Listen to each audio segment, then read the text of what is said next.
Hello students, how are you all. Welcome back to my YouTube channel. My name is Rafaqat. जैसा कि आप सभी को पता है, लास्ट वाली वीडियो में चैप्टर नंबर फर्स्ट कंप्लीट कर चुके थे। आज की इस वीडियो में लेने वाले हैं चैप्टर नंबर सेकंड। नेम आप देख सकते हैं, इनवर्स ट्रिग्नोमेट्रिक फंक्शन। अब इसके अंदर लेने वाले हैं बच्चों एक्सरसाइज 2.1। अब ये 2.1 जो है ना, ज्यादा से ज्यादा 30 मिनट का टॉपिक है, पूरी एक्सरसाइज फिनिश हो सकती है। लेकिन इससे पहले आपको इसके बेसिक के बारे में समझना पड़ेगा कि यार इनवर्स ट्रिग्नोमेट्रिक फंक्शन क्या होता है, 2.1 के अंदर ये डोमेन कोडोमेन को लेके ही क्यों काम किया जाता है। तो इस सब चीज को अपन पहले समझेंगे, पूरा बेसिक समझेंगे, फिर उसके बाद 2.1 को स्टार्ट करेंगे। तो जैसा कि बच्चों आप देख सकते हैं, यहाँ पर भी क्या आ रहा है, फंक्शन आ रहा है। तो आपको पता है फंक्शन जो है वो अपन पढ़ चुके हैं एक्सरसाइज फर्स्ट के अंदर। अब फंक्शन को पढ़ने के लिए पहले आपने रिलेशन को पढ़ा था, तो इसका मतलब यहाँ पर भी आपको सबसे पहले तो क्या पढ़ना पड़ेगा बच्चों, रिलेशन को पढ़ना पड़ेगा। अब जब रिलेशन पढ़ लोगे आप, तो रिलेशन के बाद आपको दूसरे नंबर पे क्या समझना पड़ेगा, क्योंकि रिलेशन से रिलेटेड कौन होता है, फंक्शन। तो यहाँ पर फंक्शन आ जाएगा। फिर अब देखो बच्चों, जब आप फंक्शन पढ़ लोगे ना, तो फंक्शन में एक और चीज थी, इनवर्स फंक्शन, जो कि आपके हट चुका है इस सिलेबस से, लेकिन फिर भी मैं एक्स्ट्रा वीडियो में आपको उसको सॉल्व करा दूंगा। तो इसके बाद आपको यहाँ पर जानना पड़ेगा किसको, इनवर्स फंक्शन को। ठीक है बच्चों, तो इनवर्स फंक्शन जब आप समझ जाएंगे ना, तो उसके बाद आप आओगे आपके बुक के टॉपिक पर, और बुक का टॉपिक है आपके पास इनवर्स ट्रिग्नोमेट्रिक फंक्शन। तो बच्चों चलिए समझते हैं, एक एक करके सारे टॉपिक को समझते हैं और आते हैं यहाँ पर धीरे धीरे। तो बच्चों आपको जैसे कि पता है कि रिलेशन क्या होता है, तो रिलेशन बच्चों आपको पता है एक तरह से ये सेट होता है। क्या होता है बच्चों, सेट होता है, और वो भी सेट किसका, ऑर्डर्ड पेयर का। आपको मैंने बता दिया था ये सेट होता है किसका, ऑर्डर्ड पेयर का। अब ये जैसे कि यहाँ पर मैं बनाता हूँ और फिर ऑर्डर्ड पेयर भी बना के बताऊंगा आपको। जैसे कि यहाँ पर मैंने एक सेट लिया जिसको डोमेन ए बोला मैंने, और दूसरा सेट बच्चों मैंने लिया कोडोमेन जिसको मैंने बी नाम दिया। ठीक है, अब यहाँ पर कुछ मैंने सेट्स के अंदर एलिमेंट्स ले लिए ABC, और यहाँ पर भी बच्चों मैंने कुछ एलिमेंट्स ले लिए 1 2 3 4, ये मैंने यहाँ ले लिए। ठीक है, अब जैसे कि बच्चों मैंने यहाँ पर ये कुछ रिलेशन यहाँ तैयार कर दिए। अब यहाँ पर ये रिलेशन मैंने तैयार करे, तो यहाँ पर देखो ये ऑर्डर्ड पेयर क्या होता है। तो ऑर्डर्ड पेयर बच्चों एक तरह से रिलेशन को बताता है। सेट ए के जितने भी एलिमेंट है वो सेट बी के एलिमेंट से किस तरह से रिलेट करते हैं उनको बताता है। तो यहाँ पर जो रिलेशन तैयार होगा बच्चों, वो आपके पास कुछ इस तरह से होगा कि ए का जो रिलेशन है वो किसके साथ है, 1 के साथ। बी का रिलेशन किसके साथ है, 2 के साथ। सी का रिलेशन किसके साथ है, 3 के साथ। और सी का रिलेशन एक और है, वो है किसके साथ, 4 के साथ। ये सब चीजें आप जो है बच्चों वो फर्स्ट चैप्टर में पढ़ के आए, और मैंने वहां बताया भी सही था कि रिलेशन क्या होता है। तो रिलेशन एक तरह से सेट ऑफ ऑर्डर्ड पेयर। अब ये जो ब्रैकेट्स के अंदर जो रिजल्ट लिखे रहते हैं, इन्हें ऑर्डर्ड पेयर ही कहा जाता है, और इनका जो मैंने सेट बनाया वो क्या बन चुका है, एक तरह से रिलेशन बन चुका है। तो रिलेशन तो आपको पता होगा कि एक सेट से दूसरे सेट में एलिमेंट किस तरह से रिलेट कर रहे हैं, और उनका जो ऑर्डर्ड पेयर होता है वो रिलेशन होता है। तो रिलेशन की बात तो इतनी इंपॉर्टेंट नहीं है, बात करते हैं फंक्शन की।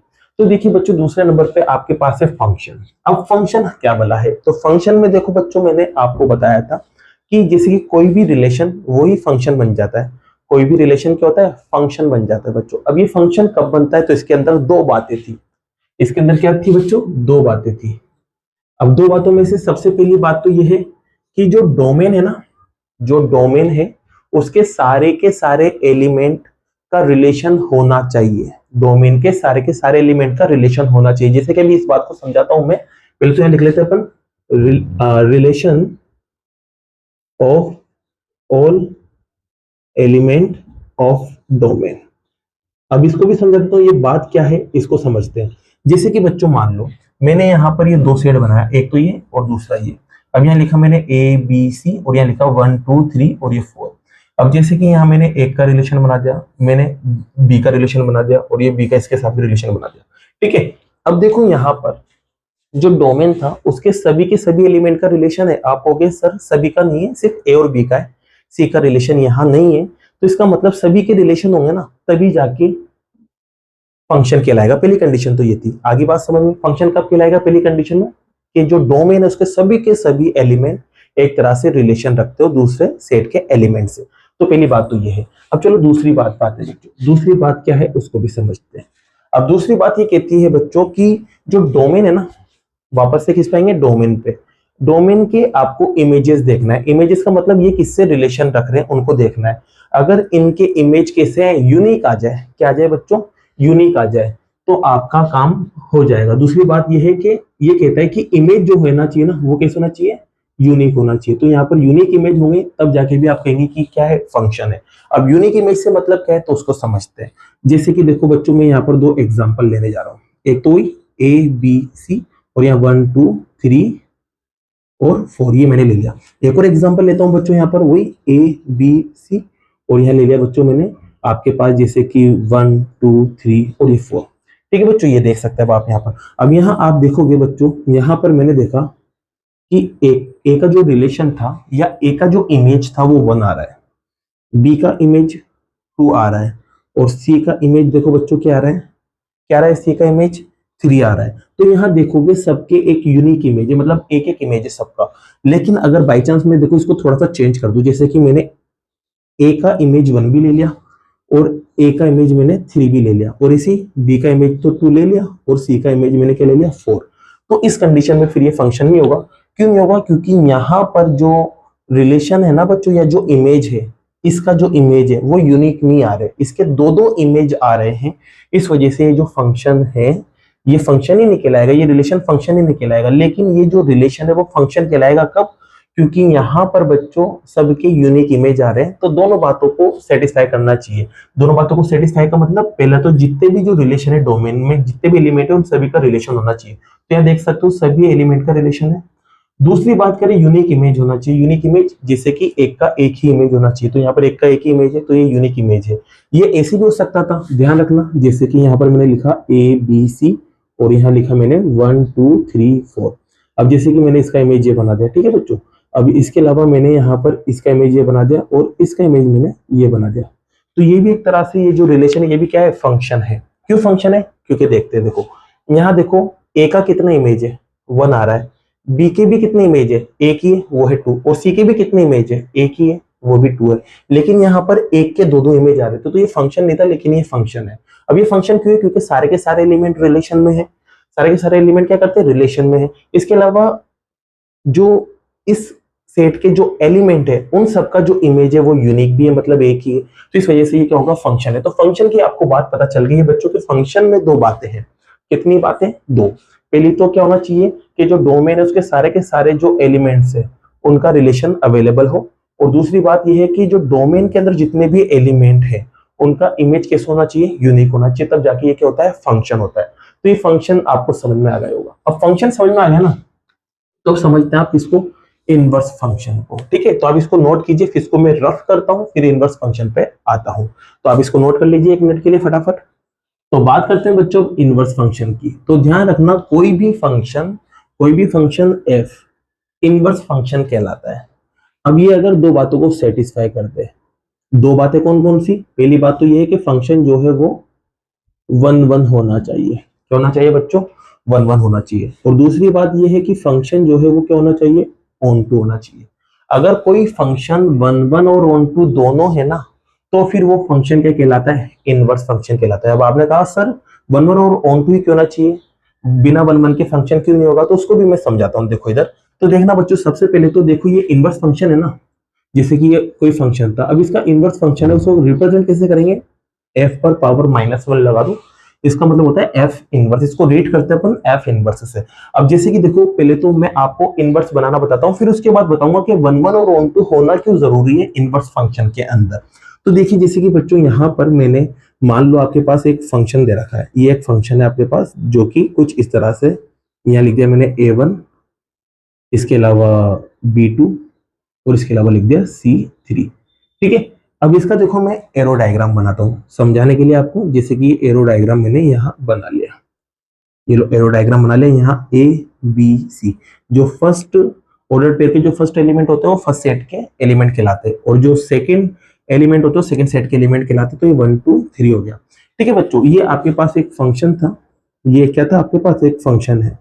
अब ये डिफाइन हो रहा है इधर से इधर, इसको नाम दे देते हैं a और इसको नाम दे देते हैं b। तो एक फंक्शन डिफाइंड हो रहा है। अब इससे f इनवर्स कैसे बनेगा उसको समझते हैं। तो f इनवर्स का मतलब क्या होता है बच्चों? उल्टा देखना। क्या देखना? उल्टा देखना, मतलब इधर से इधर आना क्या कहलाता है? इनवर्स फंक्शन कहलाता है। मतलब इसका उल्टा कर दो। तो अब इसका उल्टा करेंगे बच्चों आप यहाँ पर, तो आपके फंक्शन कुछ इस तरह से बनेगा। इसको यहाँ पर आप देखेंगे तो 1 का रिलेशन किसके साथ हो जाएगा? क्योंकि इसको उल्टा करूंगा बच्चों में, तो इधर से इधर देखना है मुझे। अब इधर से इधर देखना है, जैसे कि इसको मैं यहाँ पर ऐसे बना सकता हूँ। ये मैंने b को इधर बना दिया और मैंने ए को उधर बना दिया, ठीक है। बी में क्या था 1 2 3 और ए में क्या था ए बी सी। तो यहाँ देखो 1 का रिलेशन ए के साथ, 2 का रिलेशन बी के साथ और 3 का रिलेशन सी के साथ है। तो जो एफ इनवर्स बना, अब ये जो फंक्शन बना ना बच्चों, ये क्या बना एफ इनवर्स बन गया। अब इस एफ इनवर्स को लिखा कैसे जाएगा तो देखना बच्चों, यहाँ पर क्या होगा ए का 1 का ए के साथ, 2 का किसके साथ होगा बच्चों बी के साथ और 3 का किसके साथ होगा सी के साथ। तो ये आपके पास एक तरह से इनवर्स फंक्शन डिफाइन हो चुका है। अब बच्चों ये आपको इनवर्स फंक्शन बनाना आया, मतलब क्या करना है, कुछ भी नहीं करना, जो डोमेन है उसको कोडोमेन बना दो और कोडोमेन को डोमेन बना दो और रिलेशन लिख दो वापस से, जो उनका इमेज बन रहा है वो लिख दो। इसमें क्या हो रहा है देख सकते हैं आप, यहाँ पर ये जो ऑर्डर पेयर था ना इसका रिवर्स करके लिख दिया, यहाँ पर देख सकते हैं, यहाँ पर भी देखो क्या हो रहा है रिवर्स करके लिख दिया और यहाँ पर भी रिवर्स करके। इसका मतलब ये है कि जो आपके पास इनवर्स फंक्शन बनेगा ना वो क्या होता है बच्चों रिवर्स हो जाता है, मतलब x की वैल्यू जो है ना वो तो y बन जाती है और y की वैल्यू x, जैसे कि यहाँ पर y की वैल्यू 1 थी वो x की वैल्यू बन चुकी है और यहाँ x की वैल्यू a थी वो y की वैल्यू बन चुकी है, मतलब रिवर्स हो जाता है। अब ये बात आपको समझ में आ गई कि इनवर्स फंक्शन क्या होता है, ठीक है। अब इनवर्स फंक्शन समझ में आ गया तो इस बात को देखो मैं समझाता हूँ, इस बात को समझाता हूँ कि फंक्शन 1 1 और ऑन टू होना ही क्यों जरूरी है, फंक्शन 1 1 और ऑन टू होना ही क्यों जरूरी है। तो इसको अपन समझते हैं सबसे पहले, तो इसको मैं यहाँ से पहले रफ करता हूँ और उसके बाद देखो बच्चों अपन लेते हैं 2 सेट को। अब मैं एक ऐसा सेट लेना चाह रहा हूं जो कि ऑन टू नहीं है। सबसे पहले तो बताता हूं मैं, जिसमें पहली कंडीशन तो ले लेता हूं कि ऑन टू नहीं है, 1 1 तो है लेकिन ऑन टू नहीं है। जैसे कि यहाँ समझते हैं एग्जांपल से, यहाँ पर देखो बच्चों मैंने लिया आपके पास ए बी और सी और एक और सेट मैंने यहाँ लिया बच्चों आपके पास, इसमें मैंने नंबरिंग ले ली 1 2 3 4 और ये 5, ठीक है बच्चों। अब देखो यहाँ पर ये एक फंक्शन मैंने डिफाइन कर दिया जिसका नाम है एफ और यहाँ पर रिलेशन ले लिया मैंने ए का 1 के साथ, बी का 2 के साथ और सी का 3 के साथ, मैंने एक रिलेशन ले लिया, एक इमेज ले लिया। अब देखो बच्चों मेरे को इसका एफ इनवर्स बनाना है, तो एफ इनवर्स क्या कहते हैं, इसका रेसिप्रोकल कर दो, मतलब इसको इधर ले आओ उसको उधर ले जाओ, उल्टा कर दो बस।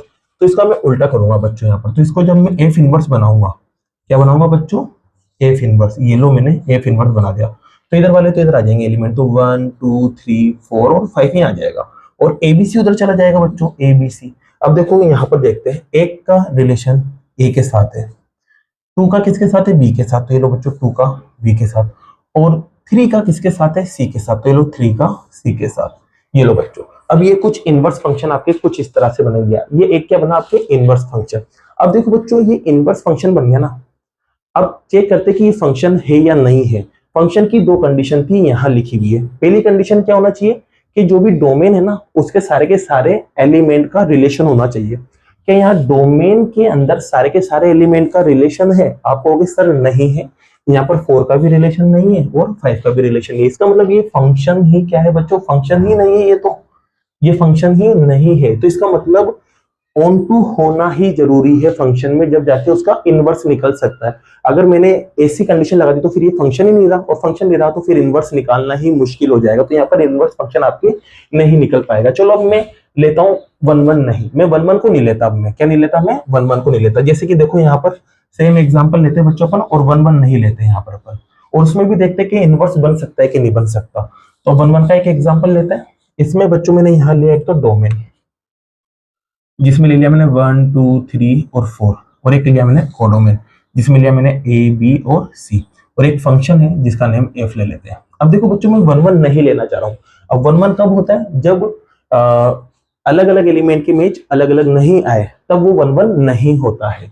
तो बच्चों यहाँ देखो मैंने इसका इससे रिलेशन बना दिया, ठीक है, मैंने इसका इसके साथ भी रिलेशन बना दिया, ठीक है बच्चों। यहाँ पर मैंने इसका इसके साथ रिलेशन बना दिया और इसके साथ इसका रिलेशन बना दिया। ये बच्चों 1 1 नहीं है, ध्यान रखना, ये फंक्शन जो मैंने बनाया ये 1 1 नहीं है। क्यों नहीं है, क्योंकि यहाँ पर 2 एलिमेंट का इमेज एक ही आ रहा है, तो ये 1 1 नहीं है। अगर अलग अलग एलिमेंट का इमेज अलग अलग आता तो फिर ये 1 1 होता, तो मैंने यहाँ 1 1 नहीं लिया। अब देखो सुनना ध्यान से, इसका मैं एफ इनवर्स बनाऊंगा, तो आपको समझ आ चुका है एफ इनवर्स कैसे बनेगा। डोमेन को कोडोमेन बना दो, कोडोमेन को डोमेन बना दो, तो ये लो मैं एक एफ इनवर्स बनाना चाह रहा हूँ। अब जैसे एफ इनवर्स बनाऊंगा बच्चों में यहाँ पर, तो ये ए इधर आ जाएगा, बी इधर आ जाएगा और सी इधर आ जाएगा, और यहाँ पर कौन आ जाएगा 1 2 3 और 4। अब देखो यहाँ पर एक का जो इमेज है वो 1 है, ये लो बच्चों एक का इमेज 1 है, एक का इमेज 2 भी है, ये लो बच्चों एक का इमेज 2 है, बी का इमेज 3 है तो ये लो बी का इमेज 3, और सी का इमेज 4 है तो ये लो सी का इमेज 4। ये मैंने एफ इनवर्स बना दिया। अब जैसे बच्चों ये बनाना है एफ इनवर्स, क्या ये पॉसिबल है, आप कहोगे सर पॉसिबल नहीं है। क्यों नहीं है? क्योंकि ये फंक्शन ही नहीं है। फंक्शन क्या कहता है? यूनिक इमेज होना चाहिए। मतलब यहाँ पर एक एलिमेंट है ना, तो इसका इमेज भी एक ही होना चाहिए। लेकिन आप इधर आए तो ए के दो दो इमेज आ गए, एक तो 1 भी आ गया और एक 2 भी आ गया। तो इसका मतलब जो यहाँ पर आपके पास एक जो ये फंक्शन बना, ये फंक्शन नहीं होगा, और फंक्शन नहीं होगा तो फिर एफ इनवर्स निकालना पॉसिबल नहीं होगा। तो इस वजह से मैंने कहा है कि कोई भी फंक्शन इनवर्स फंक्शन तब होता है जब वो 1 1 भी हो और ऑन टू भी हो। इसी कंडीशन में आपके क्या हो सकता है बच्चों? इनवर्स फंक्शन आ सकता है। अब यहाँ पर बच्चों 1 1 और ऑन टू को ग्राफ की मदद से भी चेक किया जा सकता है कि ग्राफ की मदद से कोई फंक्शन 1 1 है कि ऑन टू है, उसको भी चेक किया जा सकता है। अगर कोई फंक्शन 1 1 और ऑन टू है ना, तो उसका इनवर्स निकाल सकते हैं इजीली। तो यहाँ देखो बच्चों, मैं आपको ग्राफ की मदद से भी बताता हूँ कौन फंक्शन 1 1 है और कौन ऑन टू है। तो इसके लिए देखो बच्चों, यहाँ पर मैंने मान लिया जैसे कि आपके पास एक फंक्शन ले लिया मैंने, y equals to x square, या इसको मैं ऐसे लिख सकता हूँ एफ ऑफ एक्स भी बोल सकते हैं भाई को, ठीक है। यहाँ पर मैं जो फंक्शन है ना उसको डिफाइन कर रहा हूँ आर टू आर के अंदर, ये ध्यान रखना, आर टू आर के अंदर डिफाइन कर रहा हूँ मैं। अब जैसे कि बच्चों यहाँ पर इसका जब मैं ग्राफ बनाऊंगा ना, तो इसका ग्राफ कुछ इस तरह से तैयार होगा। ये लो, इसका यहाँ पर एक ग्राफ बन चुका है, ठीक है। अब यहाँ पर ये आपके पास y एग्जिस्ट हो गया, ये x एग्जिस्ट हो गया, बाकी तो आप देख लोगे। अब यहाँ देखो माइनस इनफाइनाइट से प्लस इनफाइनाइट, मतलब इधर भी माइनस इनफाइनाइट पे जाएगा और उधर भी प्लस इनफाइनाइट तक जाएगा, ये ध्यान रखना है ना। ये आपके पास रियल नंबर से रियल नंबर है। अब रियल नंबर में माइनस भी आ सकता है, प्लस भी आ सकता है। तो ये मैंने एक फंक्शन बना लिया। अब इस फंक्शन को चेक करना है 1 1 ऑन टू है या नहीं है। तो ग्राफ की मदद से किसी भी फंक्शन को 1 1 और ऑन टू चेक करने के लिए क्या करना होता है बच्चों? यहाँ पर आपको क्या करना है? पैरेलल लाइन बना देना है। जहां जहां ग्राफ है ना, वहां वहां पैरेलल लाइन बना दो। जैसे कि कितनी भी बनाओ आप, कितनी भी बनाओ। अब ये पैरेलल लाइन आप किसके बनाओगे?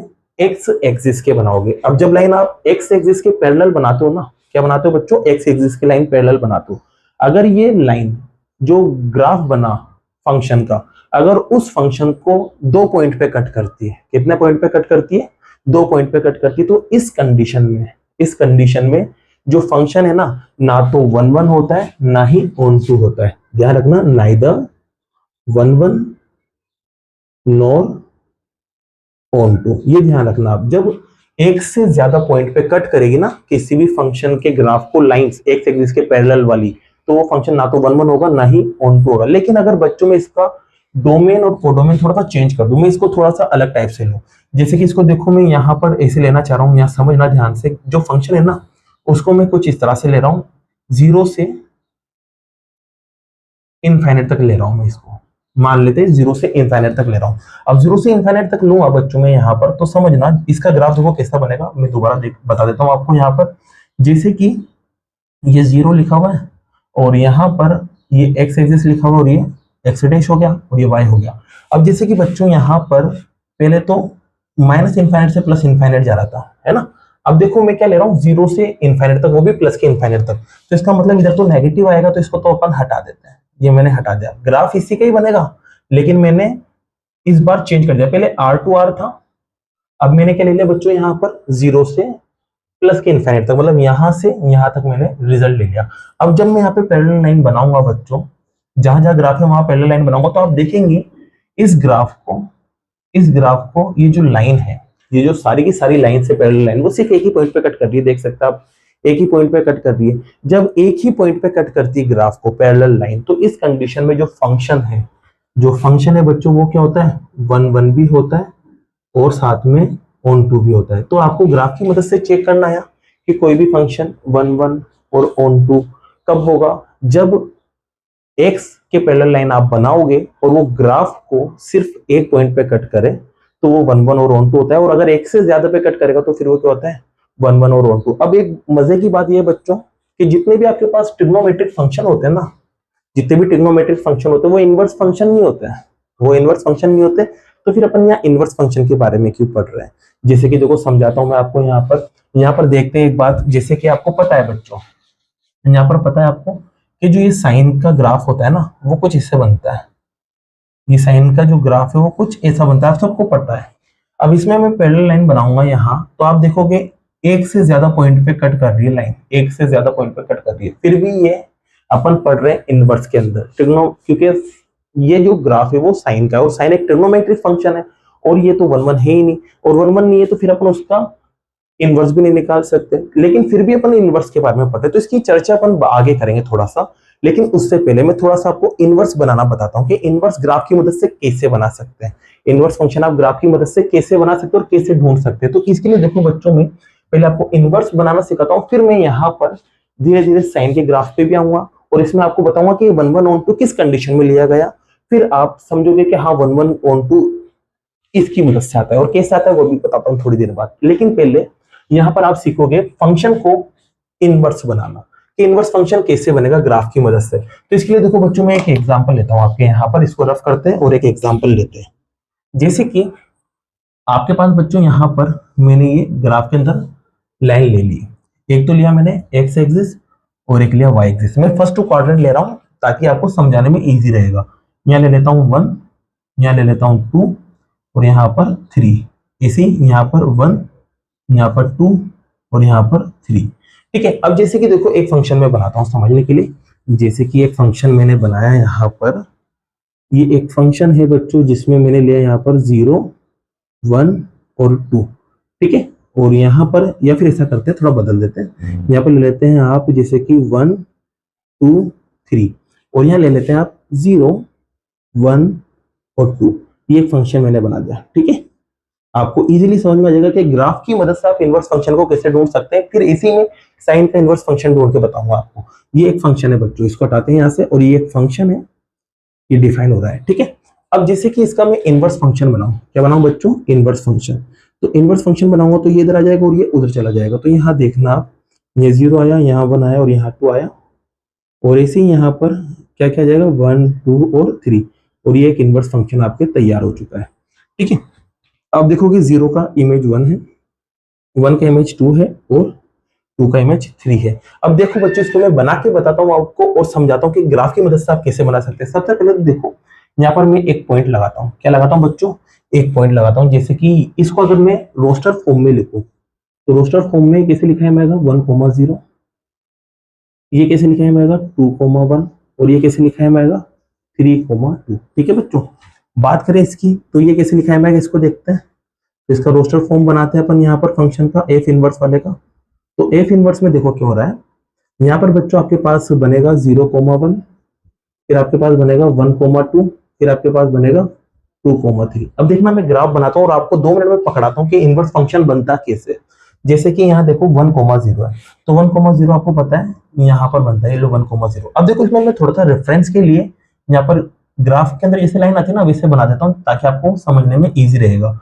ग्राफ पेपर के अंदर आपने देखा होगा बॉक्सेस रहते हैं, तो उससे आपको समझ आसानी से आता है। तो इसमें भी समझाने के लिए मैं यहाँ पर लाइन बना देता हूँ ताकि आपको समझ में थोड़ा आसानी से आ जाए, और आसानी से समझ में आएगा तो फिर आपको मजा भी आएगा पढ़ने में। तो यहाँ देखो बच्चों, अब मैं यहाँ पर पॉइंट लगाता हूँ जैसे कि 1,0, तो आपको पता है 1,0 यहाँ आएगा, ये लो 1,0 यहाँ मिल गया। ठीक है, अब 1,0 यहाँ मिल गया। इसके अलावा अगला देखो कितना है 2,1, तो 2,1 आप देखोगे तो ये 2,1 यहाँ देखना, ये 2,1 है। फिर अगला देखोगे आप 3,2, तो ये 3 ये रहा और 2 ये रहा, तो ये लो बच्चों 3,2। ठीक है, अब ये आपके पास यहाँ पर ये फंक्शन बच्चों कौन से तैयार हुए, एफ वाले। अब इसके इनवर्स को भी टिक करते हैं। तो इनवर्स को जब आप टिक करोगे ना तो क्या है 0,1, तो 0,1 यहाँ इस जगह देखो आप, ये रहा 0,1 यही आएगा ना, ये 0,1 आ गया।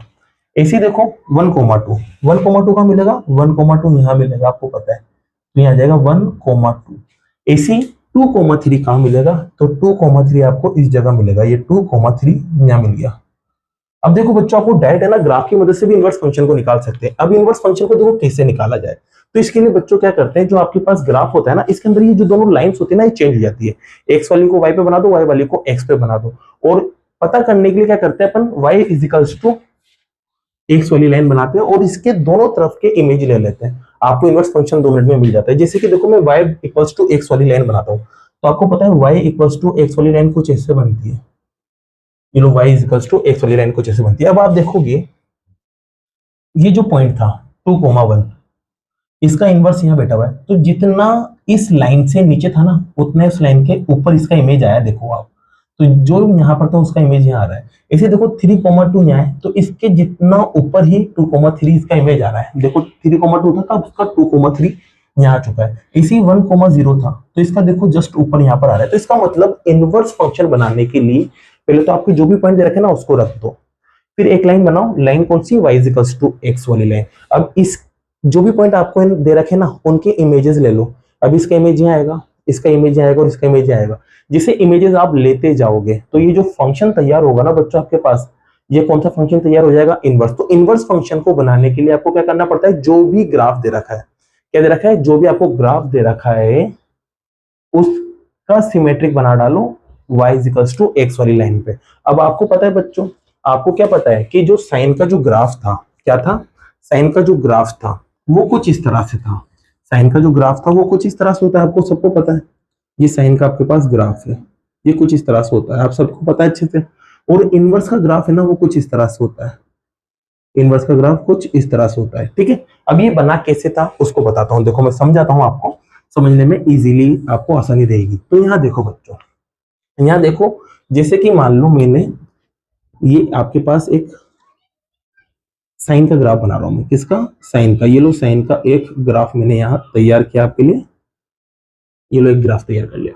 अब देखो ये तो आपको रिप्रेजेंट कर रहा है y equals to sine x, है ना। अब साइन इनवर्स x का कैसे बनेगा, तो इसके लिए बच्चों कुछ भी नहीं करना, यहां से आपको एक लाइन बनाना है y इक्वल्स टू x। क्या बनाना है बच्चों, एक line y equals to x, एक आपको लाइन बना देना है। तो अब y इक्वल्स टू x जैसे मैंने लाइन बनाई ना, तो इसका देखो ग्राफ तैयार करना शुरू करते हैं। तो यहाँ पर ये जो नीचे की तरफ है ना इस लाइन के, वो सेम इधर आ जाएगा। ये जो हिस्सा यहाँ था, जैसे कि यहाँ देख सकते हो, ये 1,1 यहाँ आ रहा था, तो ये पॉइंट y वाली पे चला गया। तो इसका मतलब ये जो पॉइंट यहाँ है ना वो यहाँ आ जाएगा, ये पॉइंट यहाँ का यही रहेगा। तो इस वाले हिस्से का ये जो हिस्सा दिख रहा है ना आपको, इसका जो हिस्सा है वो कुछ ऐसे बनेगा यहाँ पर, ठीक है। फिर उसके बाद ये पॉइंट यहाँ का तो मतलब यहाँ मिलता था, अब ये पॉइंट का सिमेट्री है तो ये यहाँ पहुंच जाएगा। फिर उसके बाद ये थोड़ा और आगे जा रहा है तो इसका आगे हिस्सा जो है ना वो ऐसे बनेगा, ठीक है। और ऐसे इसका जब बनाएंगे आप, तो ये हिस्सा है ना इसका सिमेट्रिक कुछ नीचे ऐसे जाएगा। और फिर उसके बाद ये पॉइंट ऊपर जा रहा है तो ये भी ऐसे कुछ ऐसे आएगा, क्योंकि ये यहाँ पर है पॉइंट, तो ये यहाँ पर थोड़ा सा आगे बढ़ जाएगा क्योंकि इसका सिमेट्री आ जाएगा, फिर ऐसे ही बनता जाएगा। तो इसका मतलब जो आपके रेड मार्कर से जो ग्राफ तैयार हुआ वो कुछ इस तरह से तैयार हुआ बच्चों आपके। तो ये जो फंक्शन है ना वो साइन इनवर्स का ग्राफ बनता है। तो यहाँ आपने सीखा कि साइन इनवर्स का ग्राफ कैसे बनेगा, तो साइन इनवर्स का ग्राफ आपको समझ में आ गया।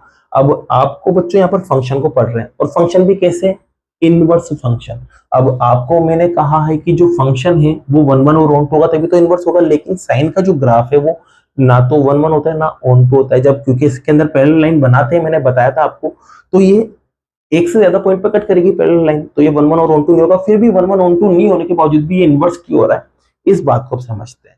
तो इस बात को समझने के लिए बच्चों थोड़ा सा नजर डालेंगे अपन किस पे, डोमेन पर और रेंज पर। तो इसको समझते हैं। इसके लिए देखो बच्चों, ये जो आपका साइन इनवर्स का जो ग्राफ था ना, ये इसको थोड़ा सा मैं आड़ा कर देता हूँ, थोड़ी देर के लिए क्या कर देता हूँ, आड़ा, समझाने के लिए। तो यहाँ पर देखो मैंने इसको ऐसे कर दिया, ये आपके पास साइन का ग्राफ है, ये लो भाई साइन का आपके ग्राफ तैयार हो गया। अब आपको पता है यहाँ पर 0 होता है, यहाँ पर आपके पास π/2 होता है, यहाँ पर पाई होता है, ठीक है। और यहाँ पर फिर आपके 3π/2 आ जाता है, और फिर यहाँ पर आपके पास आ जाता है बच्चों 2π।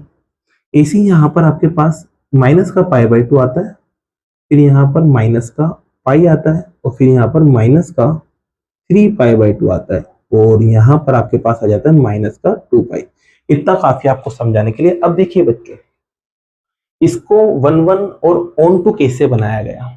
अभी मैं पैरेलल लाइन बनाऊंगा तो यहाँ भी कट करेगी, यहाँ भी कट करेगी, यहाँ भी कट करेगी, तो एक से ज्यादा पॉइंट पे कट कर रही है। इसका मतलब ये 1 1 और ऑन टू नहीं, और 1 1 ऑन टू नहीं तो इनवर्स भी नहीं होगा, लेकिन फिर भी इसको इनवर्स में पढ़ा जा रहा है। क्यों पढ़ा जा रहा है, तो इसके लिए देखो बच्चों क्या करते हैं, डोमेन और रेंज को लिया जाता है। डोमेन और रेंज के हिसाब से 1 1 और ऑन टू बनाया गया है, इसे डोमेन और रेंज के हिसाब से। अब किससे बनाया गया है बच्चों, तो इसमें देखो यहाँ पर डोमेन और रेंज का मतलब है उसकी नियरेस्ट वैल्यू, क्या लेना चाहिए, नियरेस्ट वैल्यू, जो एंगल है उसकी नियरेस्ट वैल्यू लो। किसके नियरेस्ट, ये जो ओरिजिन है ना इसके नियरेस्ट। अब इसके नियरेस्ट देखो बच्चों, मैं इधर और इधर नियरेस्ट वैल्यू लूंगा, और इस तरह से लूंगा कि जब मैं ग्राफ की लाइन बनाऊंगा तो वो क्या करेगी, इसको एक ही पॉइंट पे कट करेगी। तो जैसे कि बच्चों देखो, ये डोमेन और रेंज कैसा है उसको मैं बताता हूँ, और इसके हिसाब से 1 1 कैसे बना वो भी बताता हूँ, ध्यान से समझना। जैसे कि देखो बच्चों, ये आपके पास ओरिजिन है, ठीक है। अब यहाँ पर देखो बच्चों, मैं ये ले लेता हूँ यहाँ तक, इसको ले लेता हूँ यहाँ तक, जिसको बोलते हैं अपन π/2, और इसको नीचे की तरफ मैं ले लेता हूँ यहाँ तक, जिसको अपन ने बोला माइनस का π/2। ये मैंने ग्राफ यहाँ तक ले लिया, सिर्फ पाई से π/2, माइनस π/2 से π/2 मैंने ले लिया। इतना इतना हिस्सा ले लें, यहाँ देखोगे तो आप इतना इतना हिस्सा मैंने ले लिया इसका, यहाँ से यहाँ तक, ठीक है। ये मैंने हिस्सा ले लिया। अब इसको लेने के बाद मैं यहाँ पर पैरेलल लाइन बनाना चाह रहा हूँ। क्या बनाना चाह रहा हूँ बच्चों? Parallel line. तो आप देखोगे पैरेलल लाइन यहाँ बनाई, यहाँ बनाई, यहाँ बनाई, यहाँ बनाई, तो ग्राफ को सिर्फ एक ही पॉइंट पे कट कर रही है। जब ग्राफ को एक ही पॉइंट पे कट कर रही है तो इसका मतलब ये जो फंक्शन है वो क्या हो जाएगा? 1 1 हो जाएगा और ऑन टू भी हो जाएगा, और 1 1 और ऑन टू हो जाएगा तो फिर ये इनवर्स कहलाएगा नहीं कहलाएगा। तो इस वजह से यहाँ पर ये इनवर्स की कुछ कंडीशंस थी। साइन इनवर्स तभी होगा जब ये इतने एंगल के बीच में रहेगा, या फिर इसकी वैल्यू यहाँ से यहाँ तक रहेगी। यहाँ से यहाँ तक क्यों? क्योंकि आपको पता है बच्चों, यहाँ पर जो रिजल्ट होता है ना, प्लस का 1 होता है और यहाँ पर माइनस का 1 होता है। तो इसकी वैल्यू यहाँ से शुरू हो रही है, इसकी वैल्यू यहाँ से शुरू हो रही है, इसका मतलब -1 से शुरू और +1 पे खत्म। तो -1 से +1 के बीच तक ही जो साइन का इनवर्स फंक्शन होगा वो क्या कहलाएगा बच्चों? आपके पास इनवर्स फंक्शन कहलाएगा, क्योंकि ये 1 1 और ऑन टू रहेगा इस जगह पे, ठीक है। तो ये सारी जो वैल्यूज है ना, इन जगह पे ये जो भी फंक्शंस है, साइन, कोस, टेन, कोट, कोसेक, जितने भी है ये सारे के सारे क्या होते हैं? 1 1 ऑन टू होते हैं, और 1 1 ऑन टू होने की वजह से ये फिर इनवर्स भी कहलाते हैं। तो ये इनवर्स क्यों कहलाई, ये समझ में आ गई आपको बात? अब ये बात समझ में आ गई तो अब आते हैं आगे वाले क्वेश्चंस पे, आगे वाली बातों पे आते हैं कि साइन इनवर्स क्या होता है, कोस इनवर्स क्या होता है। इसमें और भी बातें हैं जो अपन को समझना है, तो पहले इसको रफ करते हैं फिर समझते हैं। तो बच्चों आपने समझा कि साइन जो फंक्शन है वो इनवर्स नहीं होता, लेकिन फिर भी उसको इनवर्स पढ़ा जाता है। क्यों पढ़ा जाता है वो मैंने आपको समझा दिया। अब अपन समझते हैं साइन इनवर्स क्या होता है, कोस इनवर्स क्या होता है, इनमें क्या फर्क होता है, उसको थोड़ा सा समझते हैं। तो जैसे कि बच्चों आपको पता है, एक ट्रिग्नोमेट्रिक इक्वेशन में लिखने जा रहा हूँ, यहाँ पर क्या लिखने जा रहा हूँ? ट्रिग्नोमेट्रिक इक्वेशन लिख रहा हूँ, और वो इक्वेशन कुछ इस तरह से है। यहाँ आप देखोगे तो मैंने कुछ लिखा sine theta equals to x, सिर्फ एक एग्जांपल लेके चल रहे हैं, उससे बाकी आपको भी समझ में आ जाएंगे। अब यहाँ देखो बच्चों, यहाँ पर क्या होता है, अगर मैं थीटा को निकालूं यहाँ पर, तो यहाँ पर ये जो साइन उधर जाएगा ना, तो क्या हो जाएगा? Sine inverse x. अब देखो बच्चों, यहाँ पर ध्यान रखना, ये जो एक्स है ना, ये एक्स जो है वो एक फिक्स वैल्यू को रिप्रेजेंट करता है। अब ये फिक्स्ड वैल्यू कुछ भी हो सकती है, 2 3 4 5 6 कुछ भी हो सकती है, इस फिक्स वैल्यू को रिप्रेजेंट करता है। और यहाँ पर ये जो साइन इनवर्स है बच्चों, इसके इधर देखो क्या लिखा हुआ है? थीटा। और थीटा क्या होता है? एक तरह से एंगल। तो यहाँ पर साइन इनवर्स जो है वो किसको रिप्रेजेंट करता है? एंगल को रिप्रेजेंट करता है। तो इसका मतलब ध्यान रखना, जितने भी इनवर्स फंक्शन होते हैं ना, वो एक तरह से एंगल को रिप्रेजेंट करते हैं। अब जो भी आपके इनवर्स फंक्शन दे रखा है, अगर उसी को आप यहाँ पर अप्लाई कर दो, जो भी इनवर्स फंक्शन है उसी को अप्लाई कर दो। जैसे कि यहाँ साइन इनवर्स दे रखा है तो मैं यहाँ साइन ले लूं, अगर कोस इनवर्स होता तो मैं यहाँ कोस ले लेता, अगर ये टेन इनवर्स होता तो मैं टेन ले लेता। अगर उसको मैं अप्लाई कर दूं और अप्लाई करने पर मुझे एक फिक्स वैल्यू मिल जाए, जैसे कि यहाँ पर देखो, यहाँ पर मैं अगर क्या करूं बच्चों? साइन अप्लाई कर दूं। क्या कर दूं? यहाँ पर मैं साइन अप्लाई कर देता हूं। तो यहाँ साइन जैसे मैंने अप्लाई करा ना, तो यहाँ पर ये साइन से साइन कट जाएगा, बचा क्या रह जाएगा? एक्स। और एक्स एक क्या है? फिक्स वैल्यू है। तो जो भी फंक्शन दे रखा है, जो भी इनवर्स फंक्शन दे रखा है, उसी का ही आप ट्रिग्नोमेट्रिक फंक्शन ले लो। साइन है तो साइन, कोस है तो कोस, टेन है तो टेन, इस तरह का आप इनवर्स फंक्शन का फंक्शन ले लो ट्रिग्नोमेट्रिक, और उस पर आपको क्या मिल जाए? एक फिक्स वैल्यू मिल जाए। तो इस तरह के जो फंक्शन होते हैं वो क्या कहलाते हैं? Trigonometric function. तो इनवर्स ट्रिग्नोमेट्रिक फंक्शन, तो इनवर्स ट्रिग्नोमेट्रिक फंक्शन में ध्यान रखना, ये जो इनवर्स वाला रिजल्ट है ये किसको रिप्रेजेंट करता है? एक एंगल को रिप्रेजेंट करता है। अब बच्चे यहाँ पर कंफ्यूज भी होते हैं। अब किस किस में कंफ्यूज होते हैं उसको समझो। जैसे कि मैंने लिखा यहाँ पर एक तो साइन इनवर्स एक्स है ना, एक मैंने यहाँ लिखा बच्चों साइन एक्स पर पावर माइनस का 1, और एक बच्चों मैंने यहाँ लिखा साइन एक्स पर पावर माइनस का 1। अब इन तीनों में कंफ्यूज होते हैं कि सर ये तीनों अलग अलग क्यों है, इसको भी बता दो। तो इसको भी समझते हैं बच्चों, ये अलग अलग क्यों होते हैं। तो यहाँ देखोगे बच्चों आप, यहाँ पर ये जो साइन इनवर्स एक्स है ना, ये तो हमेशा ध्यान रखना किसको रिप्रेजेंट करेगा? एंगल को। मैंने क्या कहा है? जो भी इनवर्स वाले फंक्शन होते हैं एक तरह से किसको रिप्रेजेंट करते हैं? एंगल को। ठीक है बच्चों, यहाँ तक आपको बात समझ में आ गई। अब यहाँ पर देखो बच्चों, यहाँ पर क्या बात हो रही है, तो यहाँ पर आप देखोगे जो पावर है ना, इसको मैं कुछ घुमा के ऐसे लिख सकता हूँ। कैसे लिख सकता हूँ? कुछ इस तरह से 1 साइन एक्स लिख सकता हूँ ना, क्योंकि पूरे पे पावर -1 थी। और जब इसको सोल्व करेंगे तो आपको पता है क्या बनता है? कोसेक बनता है। तो यहाँ कोसेक एक्स आ गया। तो इसका मतलब ये जो रिजल्ट है ये किसी अदर ट्रिग्नोमेट्रिक फंक्शन को रिप्रेजेंट करता है। ध्यान रखना ये अदर ट्रिग्नोमेट्रिक फंक्शन को रिप्रेजेंट करेगा। और यहाँ पर बात करें तो ये किसको रिप्रेजेंट करता है, तो इसको भी देखते हैं। तो बच्चों यहाँ पर आप देखोगे तो यहाँ पर जैसे कि x पे पावर -1 है, तो x पे पावर -1 है, इसको सोल्व करोगे तो 1/x बनेगा। बनेगा नहीं बनेगा? अब जब ये 1/x बन गया बच्चों, तो यहाँ आप देखोगे यहाँ पर ये साइन है और ये एक तरह से एंगल का काम कर रहा है। जब साइन पर कुछ एंगल लगा हुआ हो और उससे कुछ ना कुछ क्या मिलती है, फिक्स वैल्यू मिलती है। तो ध्यान रखना इस कंडीशन में ये जो चीज है ये किसको रिप्रेजेंट करेगी, तो ये रिप्रेजेंट करेगी एक फिक्स वैल्यू को। ये भी आपको ध्यान रखना है। तो इसमें भी आपको कंफ्यूजन खत्म हो गया होगा कि कौन सी चीज को क्या बोलते हैं, ये वैल्यू क्यों बनी है, ये अदर ट्रिग्नोमेट्रिक फंक्शन क्यों बना है और ये एंगल क्यों बना है। तो इसको आप यहाँ समझ चुके होंगे। अब इसके बाद बच्चों इसको आप पहले नोट कीजिए, फिर आगे की बात करते हैं। तो नोट कर लिया होगा बच्चों, तो इसको रफ करते हैं। अब आगे की बात करते हैं। अब आगे जो अपना टॉपिक है ना, वो आएगा आपके पास प्रिंसिपल वैल्यूज। प्रिंसिपल वैल्यूज, अभी किसकी प्रिंसिपल वैल्यूज पढ़ेंगे, तो आप प्रिंसिपल वैल्यूज पढ़ेंगे आप इनवर्स ट्रिग्नोमेट्रिक फंक्शन की। अब ये प्रिंसिपल वैल्यू से मतलब क्या है, इसको भी समझ लेते हैं। तो बच्चों प्रिंसिपल वैल्यू का मतलब क्या है, जैसे कि आपके पास जो फंक्शन है ना, उसे आपने 1 1 2 बनाया था और 1 1 2 बनाने के लिए ओरिजिन के आसपास के एंगल लिए थे। तो यहाँ पर भी ध्यान रखना, जो आपके पास नियरेस्ट वैल्यू होगी या एक तरह से आप कह सकते हैं उसकी मिनिमम वैल्यू जो होगी, कोई भी फंक्शन की, कोई भी आपके पास फंक्शन दे रखा है इनवर्स ट्रिग्नोमेट्रिक, कोई सा भी फंक्शन दे रखा है, उसकी जो मिनिमम वैल्यू होगी बच्चों, क्या होगी, मिनिमम वैल्यू। और ये मिनिमम वैल्यू किसकी फॉर्म में आएगी, एंगल की फॉर्म में आएगी। और ये मिनिमम वैल्यू को ही क्या कहा गया है बच्चों, आपके प्रिंसिपल वैल्यू कहा गया है। तो प्रिंसिपल वैल्यू का मतलब सीधा सा है कि कोई भी आपके पास फंक्शन दे रखा है, क्या दे रखा है बच्चों, फंक्शन दे रखा है, उस फंक्शन में आपको मिनिमम वैल्यू देखना है। और मिनिमम वैल्यू कहाँ मिलती है, मिनिमम वैल्यू मिलती है बच्चों ओरिजिन के आसपास। क्या मिलती है, ओरिजिन के आसपास। जैसे कि यहाँ पर अभी आप बात करें, मैंने साइन का ग्राफ बनाया था आपके, तो 1 1 की कंडीशन में मैंने बनाया था उसे यहाँ से, कहाँ से, माइनस के π/2 से प्लस के π/2 में। ठीक है, ये कुछ इस तरह से बना था, आपको पता होगा। जैसे कि यहाँ पर ये कुछ ए से गया था और यहाँ से कुछ ऐसा आया था साइन का ग्राफ। ठीक है, तो ये आपके पास ओरिजिन था। तो इसके आसपास वाली वैल्यू जो है बच्चों, इसके आसपास वाली जो वैल्यू है वो क्या कहलाती है आपके पास, प्रिंसिपल वैल्यू कहलाती है। ठीक है, तो ये प्रिंसिपल वैल्यू क्या क्या है, तो उसकी प्रिंसिपल वैल्यू आप देख सकते हैं, ये रही। सब ट्रिग्नोमेट्रिक फंक्शन की प्रिंसिपल वैल्यू यहाँ देख सकते हैं। जैसे कि साइन की तो यहाँ लिखी हुई है -π/2 से +π/2, यहाँ देख सकते हैं।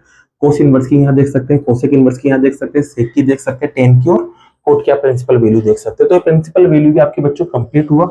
अब इससे रिलेटेड जो क्वेश्चन है वो ज्यादा से ज्यादा आपके 30 मिनट के, वो अपन नेक्स्ट वीडियो में करते हैं। अगर वीडियो पसंद आई और आपको एक कंसेप्ट समझ आया हो बच्चों, तो वीडियो को लाइक कीजिए, चैनल को सब्सक्राइब कीजिए। Thank you so much.